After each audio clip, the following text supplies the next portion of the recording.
Na-trade na si Miles Bridges papuntang Phoenix Suns kasama ang 2027 second round pick at 2029 first round pick. Kapalit naman si Grayson Allen, Royce O'Neal at 2033 first round pick ng Phoenix Suns. Parang delikado pa ang Suns na maagawa ng top pick sa 2030 onwards. Kaya di umano tinrade ng Hornets si Bridges ay pipirma na kasi ng contract extension. Expiring contract na rin kasi siya. Pang-apat na rin na trade na nangyari sa pagitan ng Suns at Hornets sa mga nakaraang taon. Parang namumuro na. Si Grayson Allen, eligible na rin sa contract extension. Kasama si Royce O'Neal, nawala ng Suns ng nasa 6 million sa kanilang cap space. Dahil nga mas malaki yung pinagsamang kontrata ng dalawa kontra kay Miles Bridges. Na-base sa report kaya di umano ginawa yun ng Suns dahil susubukan nila makipag-trade sa Memphis para kay Ja Morant. Dahil ngayon walang makitang trade partner ang Memphis para sa kanya. Struggling kasi ang value ni Morant sa market. Yung Minnesota, meron ng Lamelo. Ang Miami Heat, nakuha na si Giannis. Meron pang Jaylen Brown at Kawhi sa trade market ngayon. Kaya hirap makahanap ng partner ang Memphis para makipag-trade. Kaya ang Suns ang may lakas ng loob di umano na subukan na kunin si Morant sa Memphis dahil kailangan nila ng another high scoring point guard. May mga insider na nag-shutdown ng trade kay Morant sa Suns, sinabing 0 chance na makuha ng Suns si Morant. May mga insider naman nagsabi kaya tinrade si Grayson Allen at itong si Royce O'Neal, nakakuha kasi sila ng cap space at make sense na kunin si Ja Morant na straight up na ang kapalit si Jalen Green at isang first rounder. Kasunod kasi ng report na redundant si Jalen Green at si Devin Booker para dito sa Phoenix Suns. Ngayon kasi meron ng extension talaga si Devin Booker at mas malaki yung kontrata niya. Ang comfortable position pa ni Booker ay shooting guard, hindi talaga point guard. Hindi naman siya legit number 1 Parang ginawa lang siyang point guard dahil sa Kevin Durant at Bradley Beal trio. Hindi rin naman inamin, hindi rin itinanggi ng Suns na si Morant yung target nila. Kasi nga, after ng trade kay Miles Bridges, sinabing bilang na ang araw ni Jalen Green sa Phoenix Suns ngayon. Kasi eligible na rin kasi siyang pumirma ng kontrata sa susunod na taon. Ay si Dillon Brooks ang mas gustong i-retain ngayon ng Phoenix Suns dahil sa ginawa niya last season na almost all-star level or borderline all-star na. Parang last season din, parang low-key na nire-recruit nitong si Dillon Brooks si Ja Morant papuntang Phoenix Suns dahil ilang beses silang nakitang magkasama.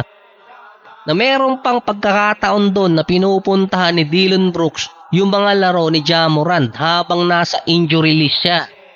Dahil mula nung mawala si Dillon Brooks sa Memphis dati, parang nagka-lechon na leche yung buhay or career nitong si Ja Morant sa Memphis. Doon kasi nagsimula yun Kaya sinabi din kasing 0 chance na makuha ng Suns itong si Ja Morant dahil ang masakit doon naisahan pa rin ni Bradley Beal yung Suns dahil babayaran siya ng 19 million kada taon until 2030.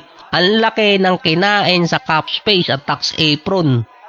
Buhay hari itong si Bradley Beal kasama si Damian Lillard dahil bayad sila Kahit tanggalin sila ng mga team ngayon, meron na sila makukuhang payroll. Dahil nga naging rason nun, ayaw kasi nito si Bradley Beal na tanggalin yung no trade clause niya. Kaya ang ginawa ng Suns, binay out yung kontrata niya na malaki pa rin. Samantalang si Ja Morant, meron pa kasing kontrata until 2028.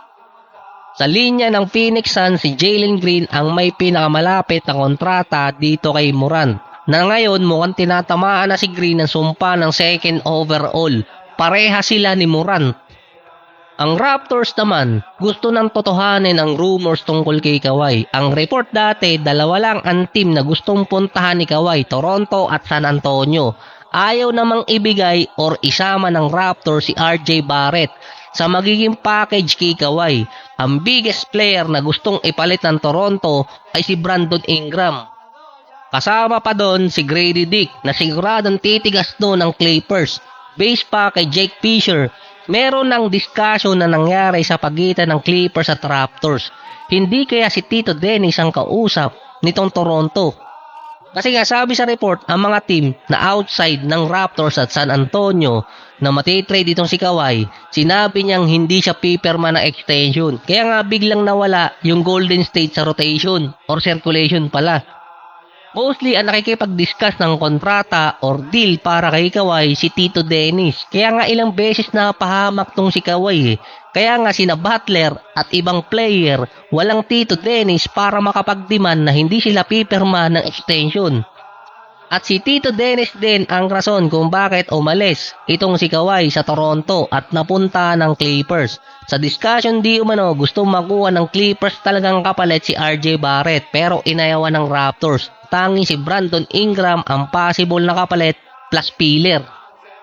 Pinupush na ng Raptors na makuha itong si Kawhi. Ang San Antonio naman pinupush ng ibang insider na sila ang makipag-trade kay Kawhi para magkaroon ulit sila ng chance sa finals or makabalik. Ang best offer kasi ngayon ng Spurs kung mapapapayag nilang kunin ng Clippers ang kontrata ni De'Aaron Fox. Merong point guard din ng Clippers sa ngayon at mas maganda ang may offer ng Toronto in terms ng player. Pero in terms naman ng lineup ng player na pwedeng i-trade ng San Antonio, mas maganda yung lineup nila. Kaso nga lang, hindi naman nila ibibigay. Based din kasi sa mga insider, ang San Antonio may dalawang player na gustong makuha. Hindi naman nila kailangan kumuha ng another star player. In short, hindi nila trip si Kawhi dahil kay Tito Dennis. Ang kailangan di umano ng San Antonio magdagdag ng player. Isa sa possible nilang kunin mula Clippers si John Collins na free agent na. Championship caliber na kasi ang Spurs, kailangan nila ng missing piece player. Si Collins may average last season na 13 points, 5 rebounds, 1 assist, 55 and 40%. Yung isa pa si Rui Hachimura. Ang kalabang kasi ng San Antonio doon, Brooklyn. Projected na pwedeng i-offer ng Spurs kay Rui 27 million per year. Malaki na yon para habulin ng Lakers. At siya yung ipapalit sa kontratang nawala dito kay Harrison Barnes na merong extended cap space yung San Antonio.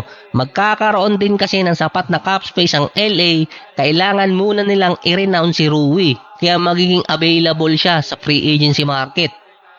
Si Nikola Jokic naman, based sa side ng Denver, gusto munang hindi ituloy ang kanyang 280 million na contract extension this offseason. Hindi pa ready di umano si Nikola sa bagong kontrata. Technically, si Nikola may 1 taong kontrata na lang dahil yung susunod kasi doon player option niya. Pinaalam muna ni Jokic na i-delay muna niya yung extension ng 1 taon. Ang move na ginawa ni Nikola pwedeng makaapekto sa free agency dahil yung mga free agent pwedeng isign lang ng mga team na may interest kay Nikola sa mas maikling kontrata or taon. Dahil kung hindi pipirma si Nikola Jokic ng extension ngayon taon, sa 2027 off-season, posible siyang maging free agent. At alam nyo na kung sinong team ang idinidikit agad sa kanya. Tago na lang natin sa pangalang naglalawa. Based naman dito sa Nuggets, kung hindi mo napipirma si Nikola, may time pa silang magbuo ng another contender na lineup. Gusto kasi nilang i-retain si Peyton Watson. Ang Lakers ang gusto naman sumulot sa kanya na projected offer 30 million per year. Hindi kayang tapatan ng Denver yun. Kahit siguro 20 to 25 million, mahihirapan na ang Denver. Kailangan nilang magbawas ng player. Kung ang gagawin naman ng Denver ay bitawan si Aaron Gordon, dun sila magkakaroon ng sapat na cap space dahil mahigit 140 million ang kontratang pinagsama kay Jokic, Jamal Murray, Aaron Gordon sa ngayon.